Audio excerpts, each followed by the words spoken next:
Welcome to Live Daf, your online Daf Yomi Shir. Shalom, welcome back to today's Daf Pesachim Pei Beis. We're at the Mishnah, towards the bottom on Pei Aleph Amud Beis. It says in the Mishnah, Nitma Shalom Rubai. Suppose the entire carbon, all of the basar of the carbon Pesach became Tamei Rubai, or most of it. We know that basar kachim, which is pasal, is meant to be burnt, just as when it's kosher you're meant to eat it. When it's pasal, the mitzvah is to burn it, to dispose of it via sreifa, as we're going to see in the upcoming daf. The Mishnah here tells us that this fellow was negligent in the shmir of his carbon. He allowed the whole thing to become tamei. Soif and oisif ne'abira, we require him to burn it by the Beis Hamikdash. Bira is a reference to the Beis Hamikdash. Me'atze ha'ma'arocha, using ma'arocha wood, firewood designated for mizbeach use. The Gemara will tell us it's in order to embarrass this fellow. Why are you so negligent in your shmir of your carbon? Do it in public. Taisus asks, how can they use the hegdesh wood? He says, Leiv bezdin masna leim. Bezdin acquired this wood conditionally, knowing that it's going to be used in these circumstances, where the Chacham required him to use it in order to embarrass him, in order to show an example for others, or in other cases which the Mishnah Gemara will bring, which were times of necessity. In any case, we allow him to use the Atzam Aroch in these cases because Leiv Bezdin Masnalim. This only applies when the entire carbon, or most of it, became tamei, which is a show of negligence. Nitma mi'uta, but if only a small portion became tamei, which is inadvertent, b'shoigeg v'hanoisa, or some was left over beyond his manachila, which is not really considered amazed, and we don't have to go ahead and punish him publicly. Soif and oise b'chatzri sin. So they burn it back at home in their courtyards, or on their rooftops, me'atze atzman, using their own firewood. Hatzaykanan, those stingy fellows, soif and oise elifnei abira, they were allowed to burn even the noisa, or a small portion which became tamei, by the Beis Hamikdash, in order to have hana, to supply themselves with the wood of the ma'arocha. Here as well, Taisus explains that Chacham allowed them to do it. They were concerned, otherwise they wouldn't burn it. They would so skimpy on their firewood. Therefore, we allowed them to bring it to Beis Hamikdash. Go ahead and use the atzim ma'arocha. Says the Gemara, my time, why did we require this fellow whose entire carbon Pesach became tamei, to burn it in full public view? To embarrass them. In order to make that public statement, look at this fellow. He wasn't careful, he was negligent. Go ahead and be careful to ensure the tahara of your carbon Pesach. Nitma mi'uta, if only a small portion became tamei, that isn't necessarily an act of negligence, and we didn't need him to come to the Beis Hamikdash. He burns it back at home, using his own firewood supply. Says the Gemara, V'raminu, we have a kasha from a Mishnah, which indicates that, even in this case, you're meant to use, or you can use, public firewood. Likewise, a person who left Yerushalayim, the Mishnah there is speaking about a person who left his home before Bir Chametz. A similar concept applies to a person who left Yerushalayim. He's on the road, and he realizes, he discovers that he has within his possession some kodesh, some basar meat, basar kodesh meat, which is now pasal because it left the confines of Yerushalayim, psul yotzei, and needs to be burnt. Really, he's meant to go back, because the lechatchila meant to burn this basar kodesh in the same area in which it's meant to be eaten. For speaking about kachim kalim, that can be eaten throughout Yerushalayim. If it should become possible, meant to burn it in the Makkah Machil in Yerushalayim. He's really meant to go back. However, says the Mishnah, we apply a kula. Taisus there says it's only Rabbanos, we apply a kula. Im avar tzoifim. He's already past tzoifim. Tzoifim is the place where you can still see the Beis Hamikdash. If he's past that area, he's gone too far. We don't require him to come back. Tzoifim, come, just burns it in his place. Vim lav, but if he hadn't passed that location, he returns to Yerushalayim, burns it by the Beis Hamikdash, utilizing public firewood. So we see that even burning a small piece of basar kodesh pasal allows them to use atzem harocha. Amar Rav Chama bar Ukva, depends on the scenario. Like Kasha, the answer is kan b'achsanoi. The Mishnah there is speaking about a guest who he doesn't have his own supply of firewood. We allow him to come use public firewood. It's our Mishnah, which instructs him to use his own firewood, is speaking about a homeowner who resides in Yerushalayim and has his own supply. Rav Papa Amar Hava b'achsanoi.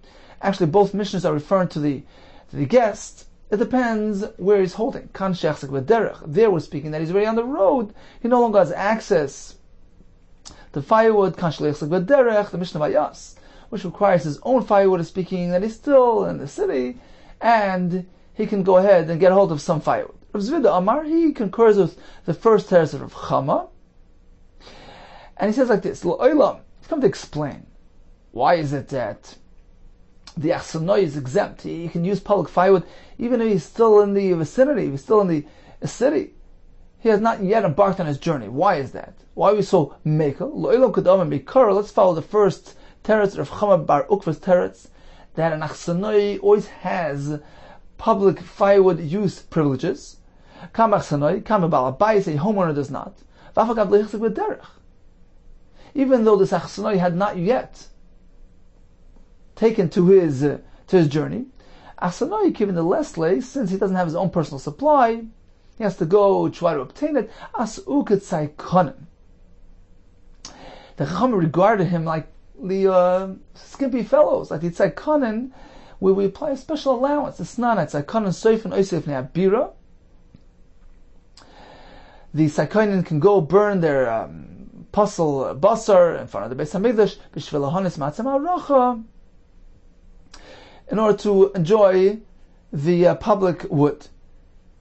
So basically we have two terutzim. We had a stira, the Mishnah Mayas requires him to use his own wood. The Mishnah over there says he can use public wood. First teretz was an achsanoi, I guess, whether he's home or on the road, we allow him to use public firewood, he doesn't really have access to wood, let it be. Rav Papa says, even with an achsanoi, we have a chiluk. If he's still home, if he's still at his host, then he must use his own wood. If he's on the road, then we allow him to come back and use public firewood. Suppose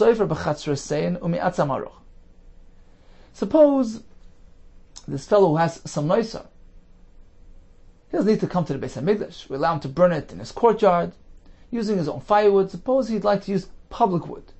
Using mizbeach wood in Shemelan we don't allow. Conversely, if he chooses to burn his carbon, his noiser, or whatever it is, by the Beis Hamikdash, using his own personal firewood, he doesn't want to partake in this public firewood. Ain't Shemelan, there as well, we don't listen to him. We're meant to do it as instructed. If you're at home, use your own wood. In the Beis Hamikdash, use public firewood. Explains the Gemara. What's wrong? We understand the first halacha. If he chooses to burn at home, he cannot use atzem aracha. You know why? Perhaps there'll be some leftovers. And it can come to pitfall. He might use the leftovers as well. Now, the takanas bezdin was strictly regarding what's needed for the burning ceremony. But anything left over cannot be used. Therefore, don't bring mizbeach wood home. You might end up using the rest after you've completed the burning process. That halach we understand. What about the other case? Why don't we allow him to use his own personal private firewood when he does this straight from the Beis Hamikdash? We have two terutzim. Rav Yosef Amar, we don't want to embarrass a person who doesn't have access to wood. If he comes along lugging his own firewood, it's going to set a new standard, and one who doesn't have access to firewood might be embarrassed. We don't want to allow that to happen, and we set a standard procedure for all. You're in the Beis Hamikdash in full public view. You're meant to use public wood. That's one teretz. Rava Amar Me'achshat. There's a concern of suspicion. Why? If he brings his own firewood, does his streifa in full public view, then when he's done the streifa, he has some left over, and he transports that back home. The observer might think, well, he's taking home public hegdish firewood. It can create chashad. Therefore, you're not meant to use your own wood, just use public wood as necessary. My benai, is there a difference between two terutzim? The svara of Yosef, not to create embarrassment. The svara of Rava, not to generate chashad, benai, there is a difference.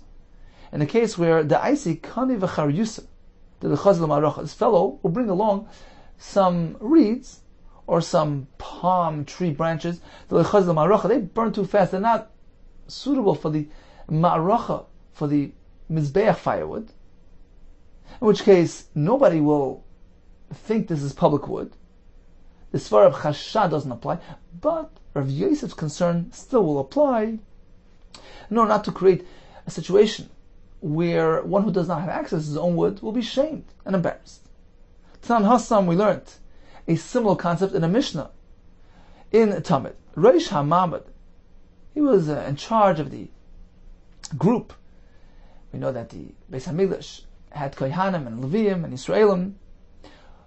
Each one had his own, they had a rotation. Every day there was a group of Kohanim, Leviim, called the Beis Av. The contingent in charge of that day. The Rosh HaMamad, the head, who was the manager there, Hayumamid Esatmein Al Shar Mizrach. So the head of the Mamad is the group serving that week, he would go ahead and take out the Tmein, the Gehanim that were Tamei, that evidently weren't careful enough. They allowed themselves to become tummy despite the fact that they knew that the following day was going to be their day of serving the Beis HaMikdash. So in order to set an example, he would position the Tmeim right by the eastern gateway to the Beis HaMikdash in full view of the public. My time, and why would he do that? Rav Yosef, they levaishan, to embarrass them.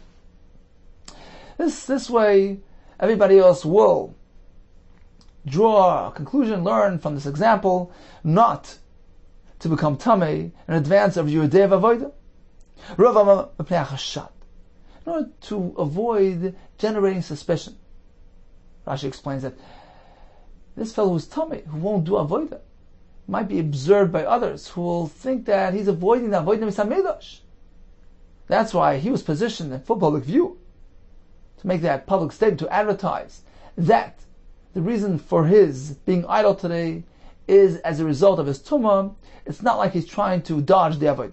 My benai, is there a difference between both approaches? Rav Yosef, who says K'dei Levaishan, Rav Amar Pnei Chashad, is there any difference? There is a halachic ramification. Let's say this fellow he's a finicky fellow who doesn't really do work in any case, doesn't have his own private business that he does. He's in any case batal from malacha. Chashad, there isn't. Nobody's going to suspect that he's avoiding the Beis HaMikdash because he's busy. He's in any case not busy. But the first svara of Rav Yosef, to set an example, will apply in this case as well. Another case would be the Kogadol Shishura. This fellow's profession is braiding ropes. He produces ropes, which Rashi says is something which generates very low income. Nobody will think he's avoiding the Beis HaMikdash to engage in his low profit enterprise, and therefore there's no svar of chashad. But Rav Yosef's reason would still apply. Levaishan, who meant to present him in public. This way, everybody else will learn from his example. Let's take a look at Rashi. 8 lines up from where we're holding the Gemara. Tanan Hassam. This is a Mishnah Mesechus Tam. Rosh HaMamad Hamun al Kach, in charge of this thing. Mamad is Hatzmeim Shal Beis Av V'chal Boiker B'Shar Mizrachi. He would place the Tmeim of that day's group in the Shar Mizrachi. Knisas Kol Adon Harbayis. This was the publicly used entranceway. K'dei Levaishan. Why? Shlei Nizru Mulatame. They weren't careful. They knew full well tomorrow is their turn.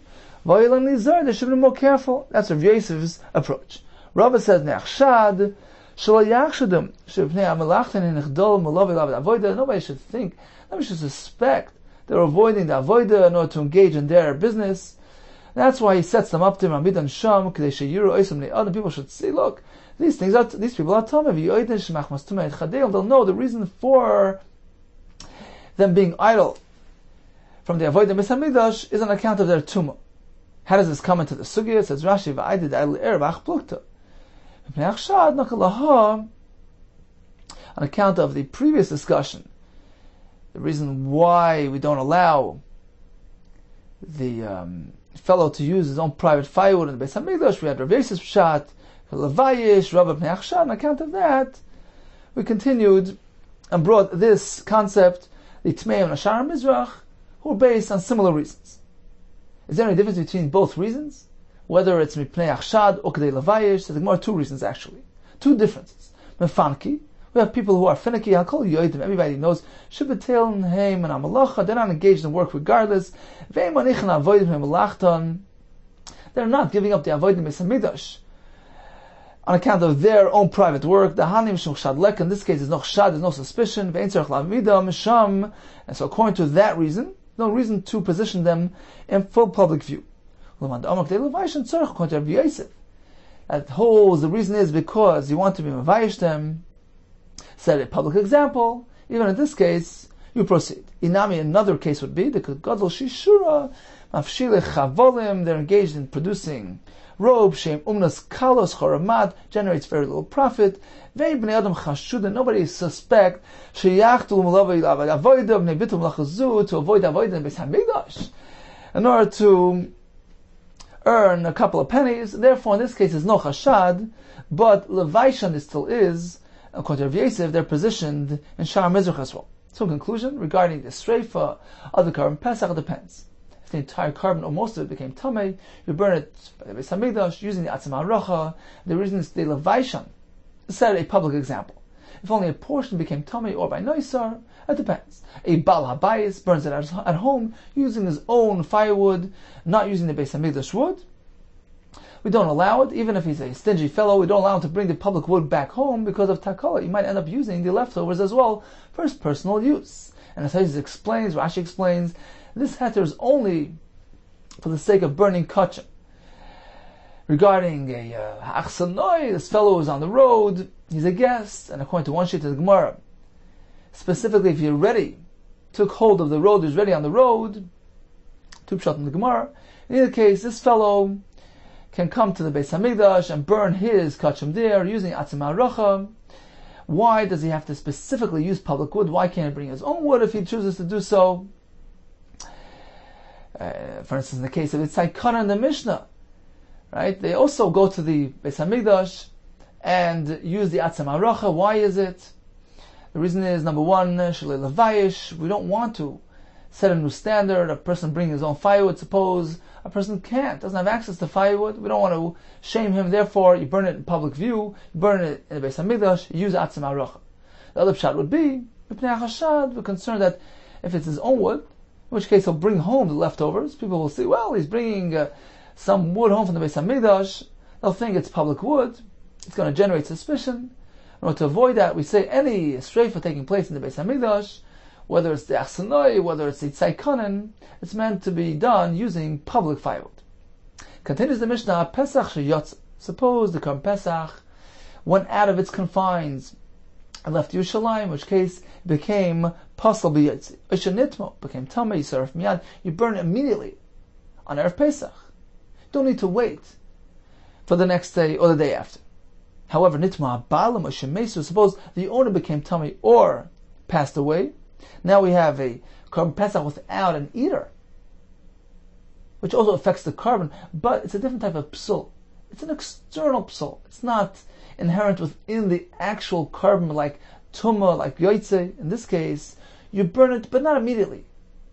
Rashi explained in a different place, it's designed to burn this kachim right away. You have to wait until it gets a psul within the actual carbon. To uber tzurasi, leave it overnight, it loses it changes its appearance.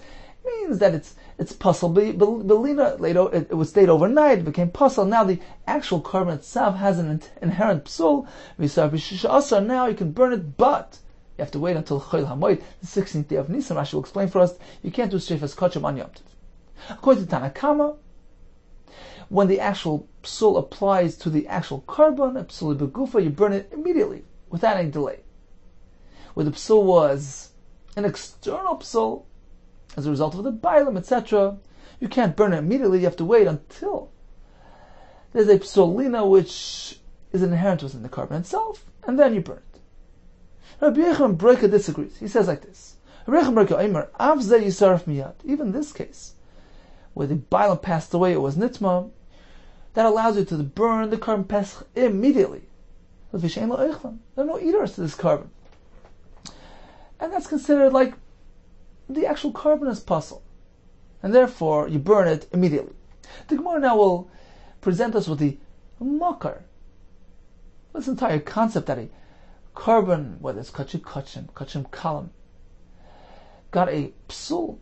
If it's tumah, if it's yoitzi, etc., you go and you burn it. Just like when it's tar, you eat it. When it's puzzle, you're meant to dispose of it properly. It's a mitzvah to burn it. How do we know that? Bishleim tummy, and of course this is going back on the Mishnah, which indicated as such. Pesach, which was tummy or had a psul yaitzi, you burn it. How do we know? Bishleim tummy. Certainly we know that tummy needs to be burnt. Ksiv. V'abasa sheyigabacho tummy lo yachal b'shisarv. Basa kachim, which is tummy, is meant to be burnt. El yaitzi minola. What about yaitzi? How do we know it's meant to be burnt? Ksiv. This is the parsha that took place during the 8th day of the Miluyim. One of the karbanis, the soyer chatas, was actually not eaten, was burnt. Aaron HaKohen burnt it. And Moshe challenged him. He says, why'd you burn it? What happened? What went wrong with this carbon? Look, I understand if something would have happened, if some type of psul would have occurred, you would have burnt it. Your streifa would have been justified. For instance, if the dam of the chatas, which is not meant to be brought into the heichel, would have been brought into the heichel, that's considered a psul, that justifies streifa. Or suppose the carbon would have been taken out of its mechitza. A chata is meant to stay in the Mishkan area. If it would have been taken out, I understand, it's possible yotze and you burn it. Let's see the pasuk. Hein lo Yehuva's dam al kodesh pnima. This was Moshe speaking. Look, the dam of the carbon was not brought inside. Amalei Moshe la'aron madu lo yechaltam es hachatas. Why did you not eat the chatas Rosh Chodesh? Let me speculate. Shema nichnas dam lefnei lefnim. Perhaps the dam was brought inside. Lefnei lefnim generally means the kodesh hakadoshim. Was that the reason for the psul and explained why you burnt it? Omerloi love. Aaron responds, no, that's not what happened. Omerloi, Moshe continued, Shema chustam chitzasa yatzah. Okay, it wasn't brought inside, perhaps it was taken out of its mechitza. Omerloi love, he says, no, but Kodesh Shaisa was all the time in the Kodesh. Now, how do we see this conversation within that pasuk that we just mentioned? Hey lo Yehuva stom el HaKodesh means, was the dam brought in the Kodesh? This was the question. Was it brought inside? He said no. Panima is the concern because it wasn't panima? And the answer was no. The answer was that it remained inside. And Moshe Rabbeinu asked if that's the case, that it was lo Yehuva as dam al kodesh. It wasn't brought inside. And panima remained inside all the time. So we don't know exactly how the conversation took place. It's Torah Shabbat Peh, but within this pasuk we have an indication of how the back and forth went. We see from Moshe's response, look, it wasn't taken inside. Meaning it wasn't taken beyond where it's meant to be, into the Kodesh HaKadosh. That's number one. That psul didn't apply. And then he continued and said, panima, it remained in the area, in the confines of the Mishkan all the time. So it wasn't taken out. If that's the case, Amar Loi Iba Kodesh Hoysa, Vein Lo Yehuva Es Dam El Kodesh Pnima, Madu Lo Yechalta Moisa. If everything was fine and dandy, why didn't you heat it? And Aaron responded, well, I have a reason, and he explained himself. We have actually two pshat in the Gemara. whether it was because of some type of tumah occurred with the korban, or because of the aninus, the fact that Aaron and his sons were available, they were mourners. The fact is that Nadam Avihu died that day.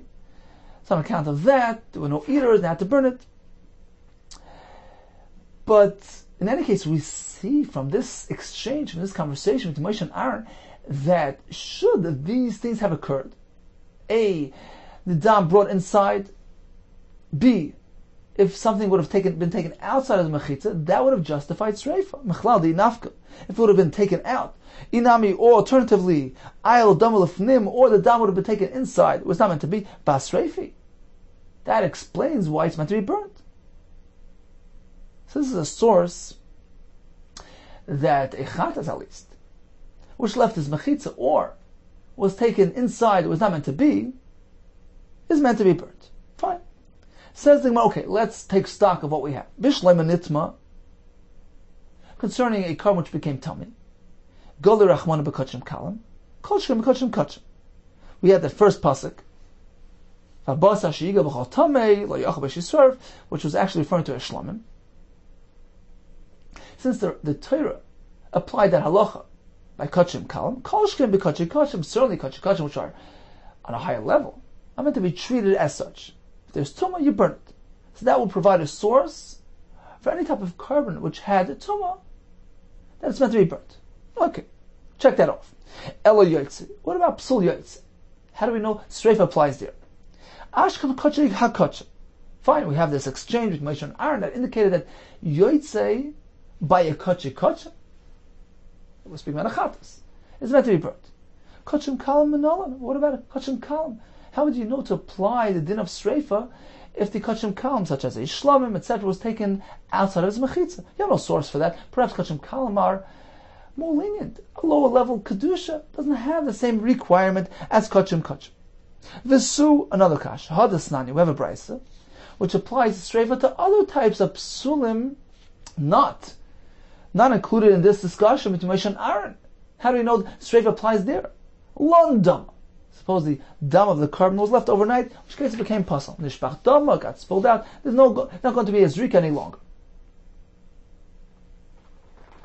Or yotza dama chus l'klayim. Or let's say the dam of a kachim kalam, not a chatas, which is a kachim kachim. That we know from the discussion of Moshe and Aaron. Let's say the dam of kachim kalam went outside of the klayim of the curtains. It means the Mishkan in the Midbar or the Azara in Yerushalayim went out of its area. Psul yotze. So in all these cases, A, by kachim psulim which we have not yet listed, Londama, Nishpachtama, or B, by kachim kalam. In all cases, where do we have a source other than Tumah, which we have a pasuk for, other than Tumah, let's say yotze, psul yotze by kachim kalam, that sreifa is required. The kaimlan b'sreifa minol, that we know, Rashi says, kaimlan b'kol gemara, throughout Shas, we know it for a fact, b'sreifa, that these karbanos will be burnt. We know, and how do we know? Nafkalan with Reb Shimon. We learned it from Reb Shimon's pasuk, the Sani, Reb Shimon Omer. The pasuk says, v'chol chatas ashiyuva medam al el moed l'chaber b'kodesh like the acha b'eish tisarf. We learn from here, b'kodesh b'eish tisarf. This teaches us that when a korban needs to be burnt, this is a psul, where do you burn it? Ba'kodesh b'eish tisarf. Limid al chatas shesreifasa ba'kodesh. A chatas, which became pasal, you burn it where? Ba'kodesh, in the Azor, where it's meant to be eaten. You either eat it, or you burn it, in the same place. Einli elazu b'vat. From this pasuk, we only see this psul. The pasuk here is referring to the chatas whose dam was brought into the heichal.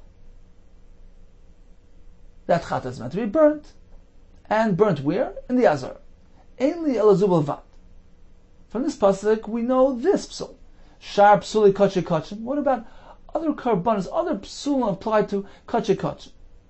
Lan, yaitze, ve'mur kachim kalam, minayin. Or a psul which occurred to kachim kalam, the imurim of kachim kalam. Rashi explains that the chalavim, the intestines of the kachim kalm, belong on the mizbeach. Their boundary is the azor, as opposed to the basar of kachim kalm, which can be eaten throughout Yerushalayim. Since the imurei kachim kalm are meant to be in the azara, not meant to be taken out, how do we know that the streifa, if a psul should occur to the imurei kachim kalm, the streifa should take place in the azara as well? So how do we know that the other psulim apply to other kachim? And likewise, a psul applied to the imurei kachim kalm. Minayin, how do we know that the streifa is meant to take place in the azara? Talmud Leimer, the pasuk says, "V'chol b'kodesh v'eish t'sarf." The way the Mefarshim explain, since the pasuk begins with the word "v'chol," b'chol chatas, we take that word "v'chol," we apply it to the second part of the pasuk, b'kodesh, like to v'eish t'sarf. It's as though the pasuk would say anything, any type of psul that occurs with a carbon, b'kodesh v'eish t'sarf, is meant to be burnt. A is meant to be burnt. And B, burnt where? B'kodesh. From here we know that any psul, not only the psul described in this pasuk where the dam went into the hechel, any psul, lina, yaitse, any psul that applies to kachim, requires streifa, and streifa where? In the azar. Fine. Ashkan kachim. Kachim you can learn from here, because they're similar to chatas. Pasuk discussing chatas includes other kachim as well. So we know all karbanis kachim, which experience some sort of psul, are meant to be burnt, and burnt where? In the azar. Kachim kalm menolan. What about kachim kalm, which are on a low level? How do we know to apply the halacha there as well? Sure, tumah we know. We have a pasuk for that. But other tumas, lina, yaitse, how would you know that you meant to burn it? Says the Gemara, Ella, rather, kol psul b'kodesh v'streifa. This concept that any carbon that had a psul needs to be burnt. Loishna kachim, loishna kachim kalam, loishna kachim, gemar gemirla. It's learned from halacha Moshe Messina. It's not a pasuk. We're learning from halacha Moshe Messina. Sounds very clear. All karbonis, kachim kalim, which experience any type of psul, are slated for streifa. Streifa where? In the makim of kodesh. So the kachim and the azara, the yimur kachim kalim and the azara, and the basa kachim kalim anywhere throughout Yerushalayim, which is the makim achi. Continues the Gemara. V'chatas ta'arin. If this is the case, that we already know that all kachim psulim are b'streifa because of the halacha l'Moshe Sinai, why then does the Torah have to describe the conversation between Moshe and Aaron, which teaches us the halacha, that very same halacha, that kachim psulim are b'streifa? Says the Gemara, actually, pasuk there is not coming to teach us anything. It's merely a description of events. Simply describing the events as they occurred. At this point, we learned that all kachim psulim are b'streifa. When are they burnt? If it's psulei begufa, inherently in the carbon, then you burn it right away. If it's an external psul, then you have to leave it overnight and then you burn it. We have another shita which tells us that even kachim which contain a psul begufa, they can't be burnt immediately. They have to be left overnight. L'tana de beiraba baravo damar afilu pigul toni b'tzura. Even pigul, which is an inherent psul, you need to leave it overnight, allowed to have psul lina, and then burn it. Why? How does he get this halacha? Minolan yolef oven minoisa. He draws it through exeris shava. Pigul has the word ovain, and noisa has the term ovain, just as noisar, the Torah describes as being burnt, and it's something left overnight. Pigul as well, which will be burnt, needs to be first left overnight. So that's the limud of this shita. Says the Gemara, why does he choose to turn to Noiser as a source?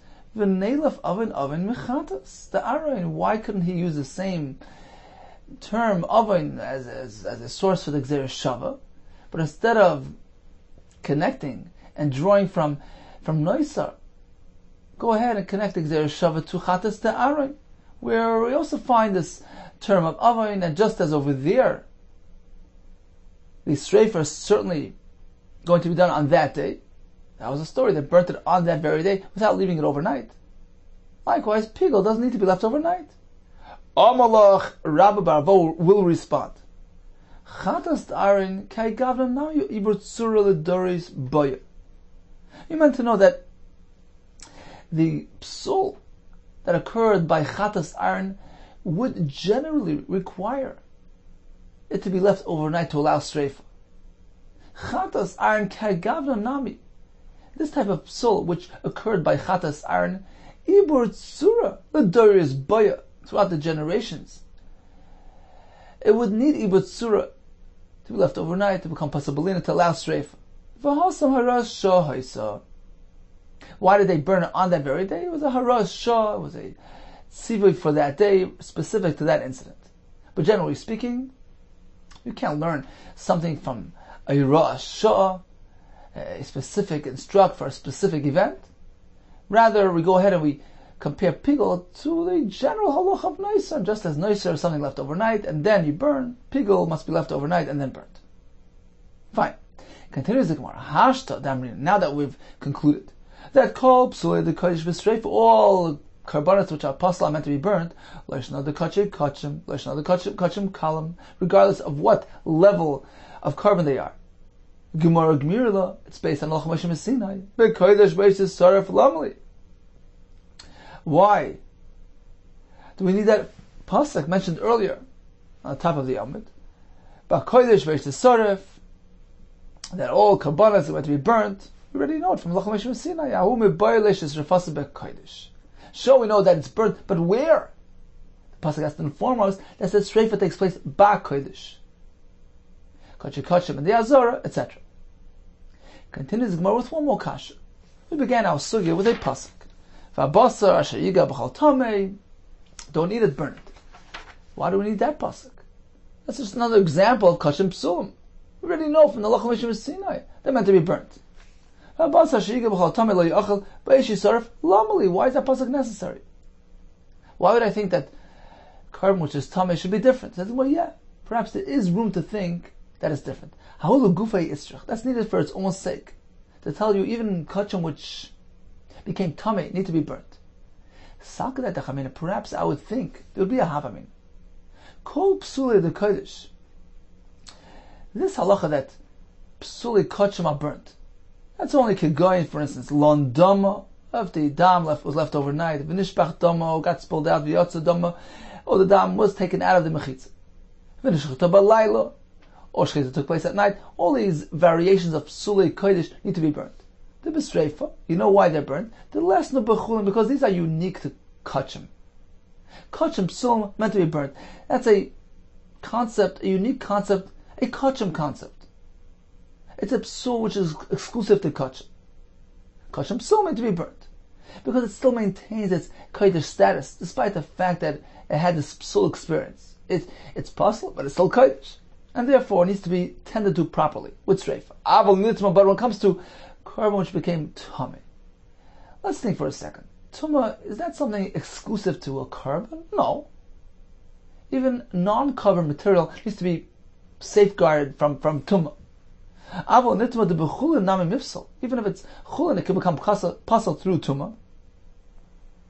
Ema, perhaps I would think that tuma is different. Hoil ve'es avid be'uvdin nechel.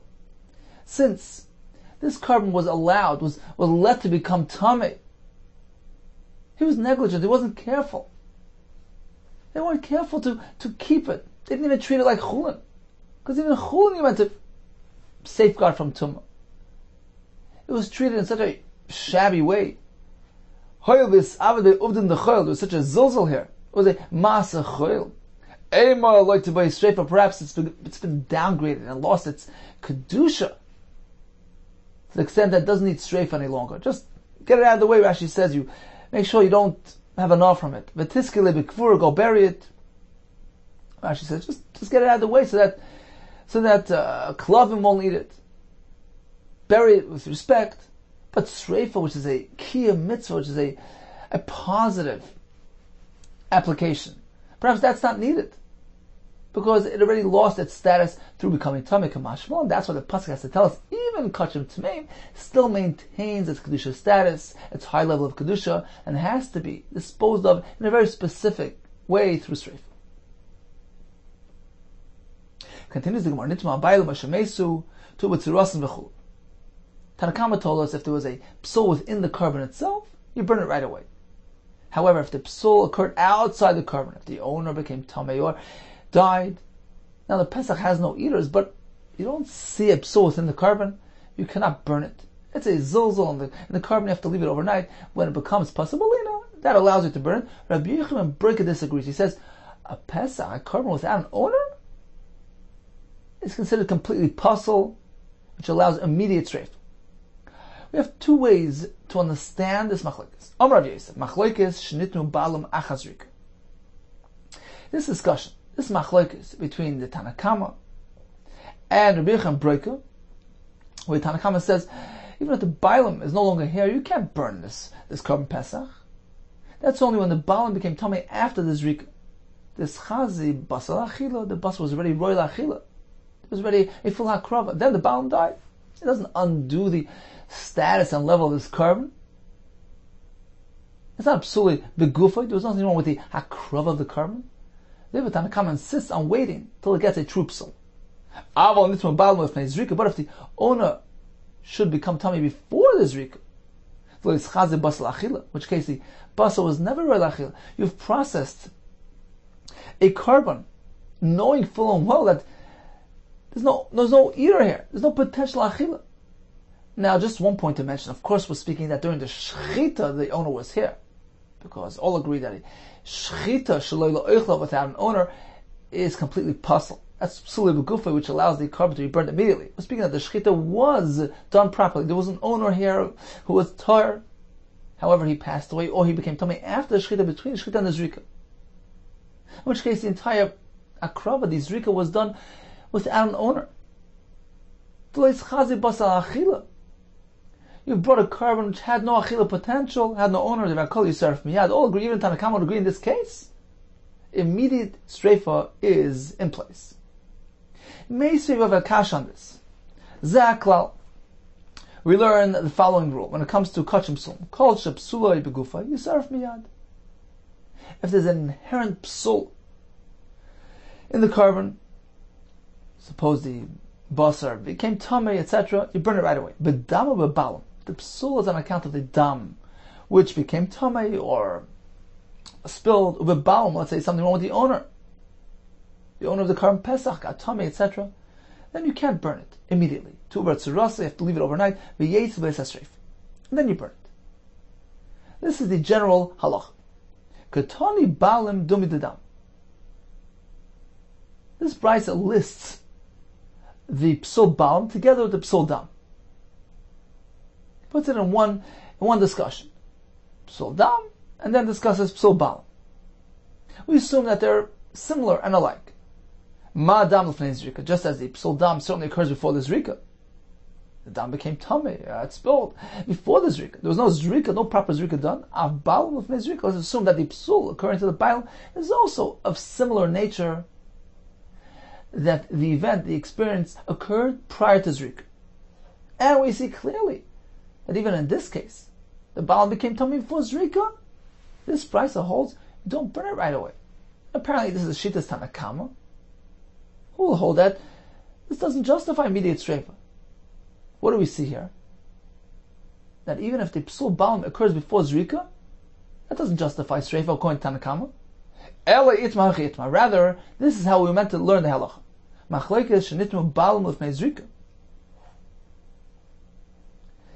This machlokes is now Mishnah, where Rabbi Yehuda Kessler says, even if the balam becomes tamei, that justifies streifa. That is only if the balam became tamei prior to zrika. Although it's only a psul in the balam on the carbon, but you've processed this carbon without a balam. You've done the zrika knowing full well there's no potential achila, there's no owner to eat it. It is regarded as though there would be a psul embedded within the basar itself. That's why according to Rabbi Yehuda Kessler, you can go ahead and burn it. It's no different than the basar becoming tamei or yaitse. But should the balam only have become tamei after the zrika? This chazer basar lachila, in which case the basar had a moment in time when it was roy lachila. It was only after the hakrav, after the zrika, that the balam died or became tamei. All would agree, even Rabbi Yehuda would agree, psul machmas davar acher is considered like an external psul, which does not justify sreifa, ubayi b'tzura has to be left overnight. This is the shita of Yosef. According to Rabbi Yehuda, we allow immediate sreifa only if the zrika was done improperly. But if the balam became tamei only after zrika, in which case the hakrava was properly done, there's nothing wrong with the actual hakrava of the carbon. You can't consider that an inherent psul. It's an external psul. You have to leave it overnight and then burn it. That's Rabbi Yosef's approach. Rabbi Yehuda Amar, he says there's no difference whether the tumah to the balam occurred prior or post zrika. Even after zrika, should the balam become tamei at that point, Rabbi Yehuda would still insist that you go ahead and burn it immediately. Why? Because this carbon has no owner, has nobody to eat it. A carbon that has no eaters is inherently puzzle. A carbon is meant to be eaten. This carbon does not feature that potential kiyum hamitzvah, potential achila. There's something wrong within the carbon. It's like it became tummy, and therefore you burn it. Va'az Rabbi Yehuda goes along in line with his approach. The Amar Rabbi Yehuda, because Rabbi Yehuda offered the following statement: Rabbi Yehuda Breika, our Tana, Rabbi Yehuda Breika, Rabbi Nechemia, with a different Tana, Rabbi Nechemia, Amar Davar Echad, they both said the very same thing. Their shita is based on the same concept. Where do we find Rabbi Nechemia?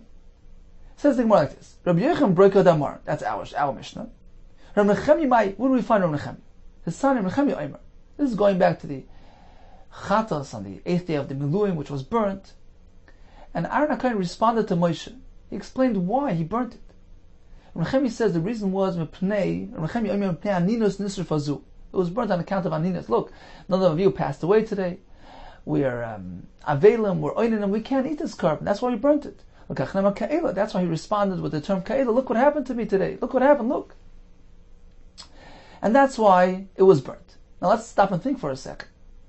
Was there anything wrong with the carbon itself? Was it tamei? Was it yaitse? No. Why then was it burnt? Simply because there were no eaters available to eat that carbon. That is like a psul in the balam that occurred after the zrika. Right? These things are very similar. There's nothing wrong with the shchita and the zrika of the carbon, which were perfectly kosher and fine. The concern simply is because after you're makriv, there's nobody to eat it. And still, Rabbi Nechemia says that justified sreifa. This is very similar to Rabbi Yehuda breaking our Mishnah. V'aninus k'lachas zrika havya. Aninus is an after zrika concern. It doesn't affect the actual hakrov of the carbon. There's nothing wrong with the carbon itself. Just because there's nobody to eat this chatos. V'chi istaraf la'altan istaraf. And still we see that it was burnt immediately. So Rabbi Nechemia and Rabbi Yehuda Breika are following the same concept, that a carbon without oichlin is considered as though it's inherently puzzle and meant to be burnt immediately. In any case, what do we see here? Rabbi Yehuda was the one who presented this connection, that these two shitas are one and the same. Rabbi Nechemia is similar to Rabbi Yehuda Breika. Apparently Rabbi Yehuda holds that Rabbi Yehuda Breika as well, Rabbi Yehuda Breika in our Mishnah, when he said that if the balam became tumah, you burned that carbon Pesach, he was referring to even a tumah which occurred after the zrika, which didn't affect the zrika. It's a perfectly fine carbon Pesach. You still will burn it because there are no eaters to this carbon Pesach. So in conclusion, we learned that kachim psulim are meant to be burnt. We learned it from localfile Sinai. According to Shittas Rabbanon, when do we burn it? Psuli begufay, if it's tamei, etc., you burn it right away. If the psul occurs to the dam and the balim, which is outside of the actual basar, You have to leave the basar overnight and then burn it. According to Rabbi Mavua, even an internal psul like pigel needs to be left overnight. He learns it through Gzeir Shava with noise. Rabbi Yechon Broika, and now Mishnah disagrees. We have two approaches. Rav Yosef learns, and he's speaking about the balim which became tamei koydem zrika, in which case the entire processing of the carbon was without an owner, without achila potential. Therefore, he says you burn immediately. According to Rabbi Yechon's approach, it's irrelevant when that psul occurred. If the balim became tamei before or after zrika, according to Rabbi Yechon Broika, you burn it immediately. This carbon has no eaters. Continues the Gemara, Rabbi Moisif, after Rabbi Yisrael Glili. Rabbi adds another name to the list. Rabbi Yisrael Glili also holds a carbon without eaters is considered like psulei begufay, which requires immediate streif. The sun. Rabbi Yisrael Glili Omer. Kol inim kulei. We had mentioned the pasuk earlier. V'chol chatos asher yuva midoma el oyomoy lechaper b'kodesh loisi achal v'esh tesarf. Until this point in the Gemara, we figured we're speaking about a typical chatas whose dam is not meant to be brought inside. If it is, it becomes possible, and then you burn the chatas. Rabbi Yisrael Glili disagrees. He says kol inim kulei. A pasuk is describing certain types of chatois which are meant. The dam is meant to be brought inside. Par helam davar shel tzibur, for instance, a carbon which the tzibur brings on account of a chet. You bring the dam inside, you do the hazah there, and then you take the actual animal and you burn it outside of Yerushalayim, outside of the machnas. What happens if something went wrong? Lisrei psulein abeis habira. Pasuk here is coming to tell you that those chatois which are meant to be brought inside, that's the proper system with them. If something went wrong, you meant to burn it b'kodesh v'esh in the Beis Hamikdash as opposed to outside Yerushalayim, which is typically done. Here, since it's possibly burned inside, number one. Number two, v'lita and lois lasan lois achal v'esh is coming to add a lois. Don't eat these things. But we don't have this pasuk available for the other halacha, that a typical chatas whose dam is not meant to be brought inside. What happens if it does enter? That it's possible. We don't have a pasuk for that. Armaloi the Chum responded to him. How would you know that halacha? Chatas shenichnas dama lifnai lifnim minayin. How would you know that that's possible? Amalahen. I have another source for that. The discussion between Moshe and Aaron on the 8th day of the Miluim. Hein lo Yehuva es dama ela kodesh penima. Moshe responded, look, the dam of this standard chatas or shchedish was not brought inside, and as we said earlier, it remained in the confines of the Mishkan. It wasn't taken outside. None of those psulim applied. From there, says Rabbi Yisrael Glili, I will derive that if dam of a typical chatas is brought inside, it becomes possible. Mechlal di nafaki. Apparently, if it was taken outside of the confines of the Mishkan, inami ayel dam, or was taken inside into the heichal or kadosh hakadoshim b'sreim, is meant to be burnt. And we can learn from there and apply that halacha elsewhere as well. What do we see from here? Says Rabbah, apparently Rabbi Yisrael Glili holds that even a psul which occurred outside of the basar, it's the dam that went wrong, went outside of the mishkan of the Beis Hamikdash. Still in all, you burn the behemoth. Apparently, even an external psul justifies immediate streif. And that's why we meant to add Rabbi Yisrael Glili to the list as well. Not just Rabbi Yechon Broika or Rabbi Nechemia hold that an external psul justifies streifa. Rabbi Yisrael Glili as well concurs with that sheet. Rabbi Yochanan, why didn't Rabbi Yochanan add this name to his list of Tanaim who hold that an external psul generates immediate streifa? Rabbi Yochanan Savar, you can't compare. Dama basa chad milsi. Look, the psul over there occurred with the dam. Dam and basa are very much connected. They're close to each other. Dam and basa are part of the same entity of the carbon. So sure, if the psul occurs with the dam, that justifies streif on the basar as well. Chad milsi. Balim, but a psul which occurs with the balim milsa achriti, that's something totally separate from the actual carbon. Perhaps Rabbi Yisrael Glili would not agree when a psul occurs with the balim, that too should justify streifa, immediate streifa of the carbon. Therefore, he only had two on his list, Rabbi Yechon Broika and Rabbi Nechemia, who both hold that even a psul which occurs with the balim justifies immediate streifa. Time for a quick chazar of today's daf. We learned that kachim psulim are meant to be burnt. Mishnah tells us the entire Korban Pesach, or most of it, became tamei. We assume it's out of negligence. We want to set an example, burn in the Beis Hamikdash using the Atzam HaRocha. If only a portion of it became tamei or it's nicer, then if we're speaking about a balabais, burn it at home using your own wood. If it's a guest, or some say it has to be baderach, then burn it back in the Beis Hamikdash. You can use public firewood. Saikanan, these skimpy fellows, there as well we have this allowance. They can burn in the Beis Hamikdash using public firewood.